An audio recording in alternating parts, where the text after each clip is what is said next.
ہے کہ ہم لوگ یہ 10 سال یہ مدرسہ شروع کیے ہوئے ہو گیا ہے. یہ مرحلہ کبھی تقریر کا ہم لوگ کبھی نہیں ارادہ کیے تھے. ابھی تک دعا اور نماز کے اندر کا دعا سب یہ سب تحیات یہ سب یاد کرایا جاتا تھا. کبھی اس طرف ارادہ نہیں ہوتا تھا کہ تقریر بھی یاد کرایا جائے.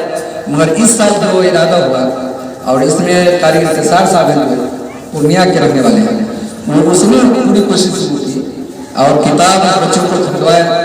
اور یہ مجھے کہ ارادہ بھی ایک ہفتے کے اندر ہم مفتی صاحب کو بولے بھی کہ بچے میں جو 6 مہینے 7 مہینے سے یاد کر رہے تقریر, تو اس کا کچھ سابقہ ہو جانا چاہیے کہ بچوں بھی انداز ہو جائے کہ ہم کو یہ جو یاد کیے ہیں اس کا کچھ فائدہ ہوا کہ نہیں, اور عوام میں بھی یہ معلوم ہونا چاہیے کہ حفظ کے ساتھ یہ تقریر بھی کیا جائے اور تقریر یاد کرائی جا رہی ہے.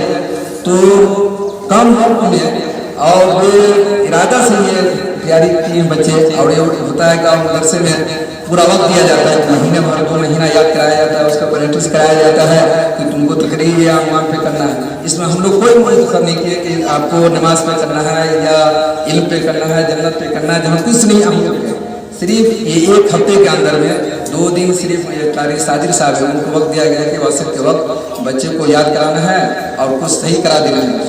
بس اتنی ہی وقت میں ماشاءاللہ یہ بچے سب جو ہیں آپ کو سنا ہی اور کوشش ہے اسی طریقے سے آپ دعا کرتے رہیں تو آگے بھی یہ تیاری ہوتی رہے گی. اور کوشش ہے ہمارے ماسٹر صاحب سب بھی ہیں, تو اب تو وقت بھی نہیں ہے, ہم شعبان شروع آنے والا ہے اور ہم یہ رجب کی تیاری چل رہی ہے بچوں کا.